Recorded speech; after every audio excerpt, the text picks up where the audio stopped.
بالله من الشيطان الرجيم بسم الله الرحمن الرحيم كلا إنهم عن ربهم يومئذ لمحجوبون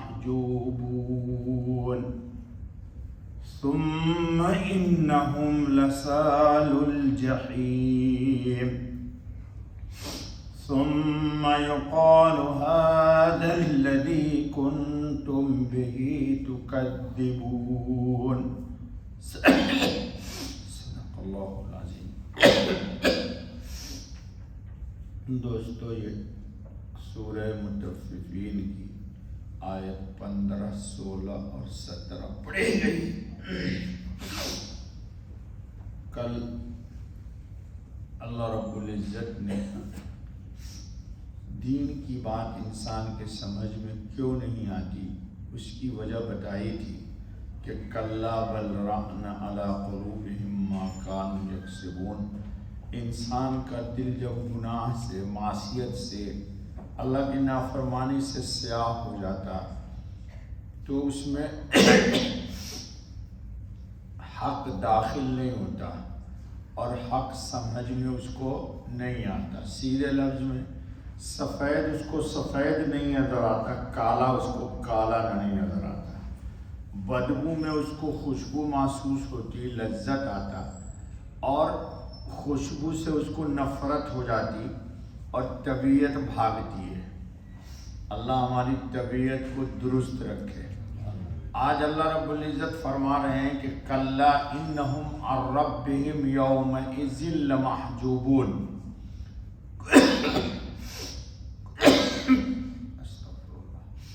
کوئی نہیں وہ اپنے رب سے اس دن روک دیے جائیں گے۔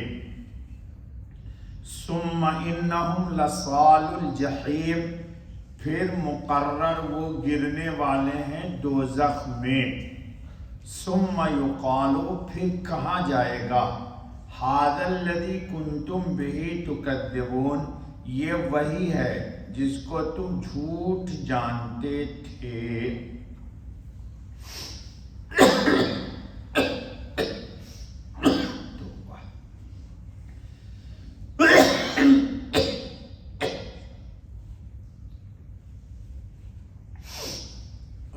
قیامت کے دن اہل ایمان کو رب العزت کا دیدار ہوگا۔ پہلے بھی ہمارے درس میں گزر چکا ہے سورہ قیامہ میں کہ انسان محشر کے دن ہوگا، اچانک اس کے اوپر سے ایک نور کی تجلی آئے گی جی، جب وہ نگاہ اٹھا کے دیکھے گا تو اللہ رب العزت کا دیدار ہوگا جی، اور جنت میں اس سے بہتر کوئی چیز ہی نہیں۔ کیوں؟ وہ پوری کائنات عالم کا خالق جی، کتنی دفعہ بات ہو چکی ہے، حسین سے حسین چیزوں کا خالق۔ ایک گلاب کے پھول کی پنکھڑی لے لیجئے، ایک پتا گلاب کے پھول کا، پیلا ہو لال ہو، آج تو مختلف قسم کے گلاب، ایک گلاب کی پنکھڑی میں طراوت ہے، حلاوت ہے، کشش ہے، رنگ ہے، خوشبو ہے، جاذبیت ہے، دیدہ زیب ہے، جتنی تعریف کرتی جائیے ایک پتا جی، تو اور وہ پتا جب مرجھا جاتا ہے سب ختم ہو جاتا ہے، اور پیدا کہاں ہوتا ہے؟ وہ گندگیوں میں، نیچے اس کے مٹی، اور مٹی میں گوبر اور کیمیکل ڈالتے، اور اس سے گرین شاخ نکلتی، اور گرین شاخ سے پیلا یا لال یا وائٹ کسی بھی طرح کا ایک گلاب نکلتا ہے۔ تو وہ خالق جو ایک پنکھڑی میں اتنی خوبیوں کو پیدا کرتا ہے، وہ خود کتنا بڑا باکمال ہوگا۔ خیر، تو اب اللہ پاک فرما رہے ہیں کہ جو مجرم لوگ ہیں ان کو اللہ پاک کا قیامت میں دیدار نہیں ہوگا۔ کیوں نہیں ہوگا؟ ایک تو گناہ کی وجہ سے، دوسرے وہ کریم ہے۔ کون؟ اللہ رب العزت کریم ہے۔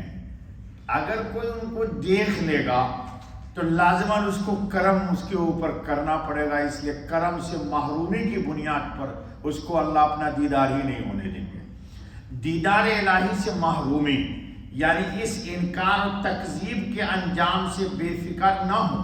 وہ وقت ضرور آنے والا ہے جب مومنین حق سبحانہ و تعالیٰ کے دیدار کی دولت سے مشرف ہوں گے اور یہ بدنصیب محروم رکھے جائیں گے۔ کون؟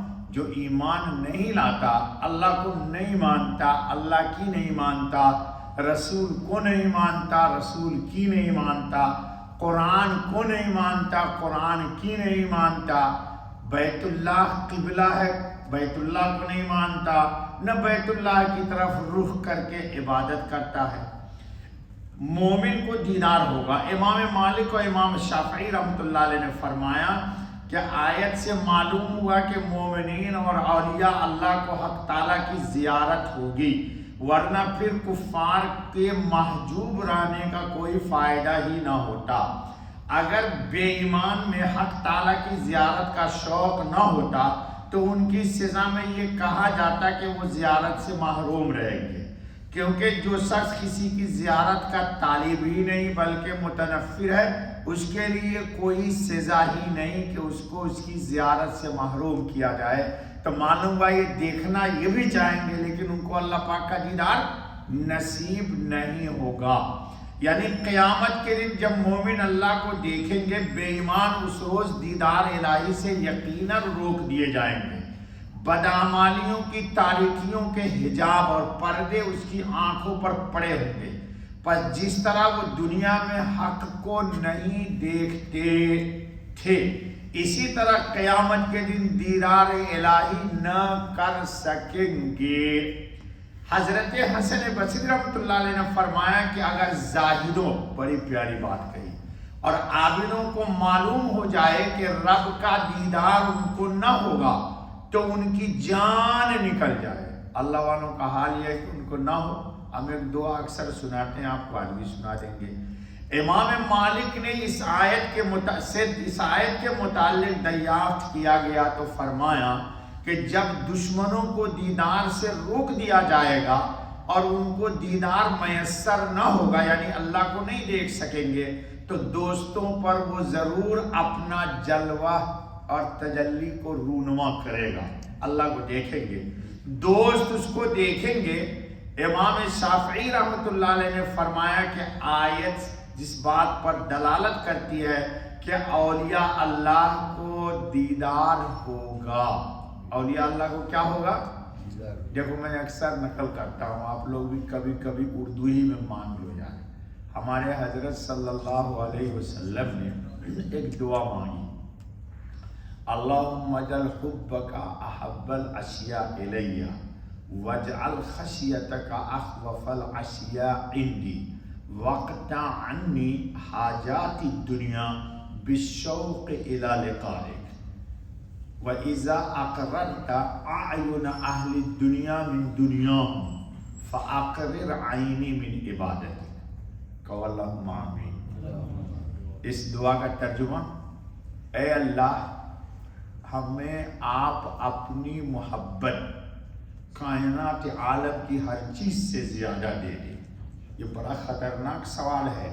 پھر آپ کہو گے اچھا مولوی صاحب پھر my wife, my children, my madam, جو وہ خان صاحب سو رہے ہیں میڈم کے نام پر، جی یہ کہیے گا نہیں، مائی دکان، my house, my Bangla, my car, every thing. حضور کیا کر رہے ہیں؟ اللہم اجعل حبک احب الاشیاء الی واجعل خشیتک اخوف الاشیاء عندی، اور سب سے زیادہ میں آپ کا لحاظ و خیال کروں۔ میں آپ کے لیے ترجمہ کر رہا ہوں خشیت کا، کہ انسان جس کا لحاظ کرتا ہے اس کی ناراضگی سے ڈرتا ہے۔ خشیت کا ترجمہ خوف نہیں ہے بلکہ لحاظ کر کے بچنا۔ وقتا، مجھے یہ سنانا تھا اصل، وقتا عنی حاجات الدنیا بالشوق الی لقائک۔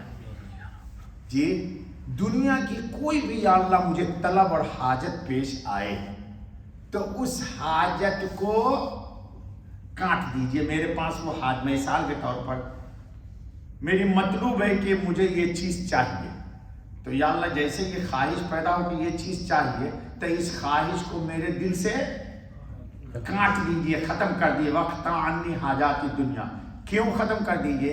بالشوق الی لقائک، اور اس کے مقابلے میں اپنی ملاقات کا شوق ڈال دیجئے. کیوں؟ یہ جو چیز میرے پاس آئے گی، مکان آئے گا، بنگلہ آئے گا، بیٹا آئے گا، بیٹی آئے گی، بہو آئے گی، سونا آئے گا، ہیرا آئے گا، جواہر آئے گا، کھرب روپے کی انگوٹھی آئے گی. ایک صاحب نے دکھلایا مجھے ایک انگوٹھی، مولانا کہا یہ 10 بلین کی ہے.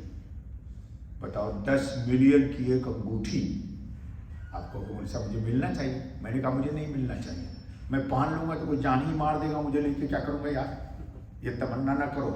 ہاں مال کسا اوقات جان لے جاتا ہے. اچھا، تو کہا حضور نے وقت عنی حاجات دنیا بالشوق الی، جی. اور پھر کیا کہا؟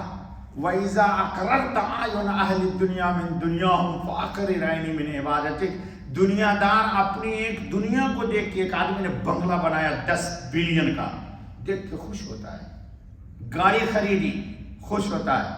تو حضور کیا کہہ رہے ہیں کہ دنیا دار اپنی دنیا کو دیکھ کے جب خوش ہو تو مجھے میرے ساتھ معاملہ کیا کیجئے؟ وَإِذَا أَقْرَرْتَ أَعْيُنَ أَهْلِ الدُّنْيَا مِنْ دُنْيَاهُمْ فَأَقْرِرْ عَيْنِي مِنْ عِبَادَتِكَ، تو مجھے عبادت سے آنکھ کی ٹھنڈک عطا فرمائی. کیوں؟ دنیا کی کوئی بھی چیز مل جائے گی، اس کو میں چھوڑ دوں گا یا وہ چیز مجھے چھوڑ دے گی. گھر ہے، جنازہ اٹھ گیا، پھر گھر کیا کام کر. انگوٹھی ہے، جنازہ اٹھ گیا، بیٹا نکالنے کے لیے جھگڑا کرے گا، میں نے دیکھا ہے.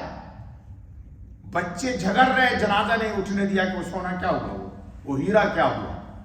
جی تو ہمارے حضور نے بڑی یہ اللہ کی قسم، رب ذوالجلال کی قسم، عرش عظیم کے مالک کی قسم، یہی دلیل ہے کہ محمد اللہ کا رسول تھا صلی اللہ. یہ دنیا کا کوئی دوسرا انسان نہیں کر سکتا ہے. وَإِذَا أَقْرَرْتَ أَعْيُنَ أَهْلِ الدُّنْيَا مِنْ دُنْيَاهُمْ فَأَقْرِرْ عَيْنِي مِنْ عِبَادَتِكَ. اللہ یہ دعا ہمارے حق میں بھی قبول فرمائے. اس لیے آپ لوگ کو اگر یاد ہو جائے تو کبھی تہجد کی نماز میں سجدے میں اس کو پڑھا کرو. چل بیٹا، سبحان اللہ بحمدہ، سبحان اللہ العظیم، سبحانک اللہم و بحمدک، اشہد ان لا الہ الا انت.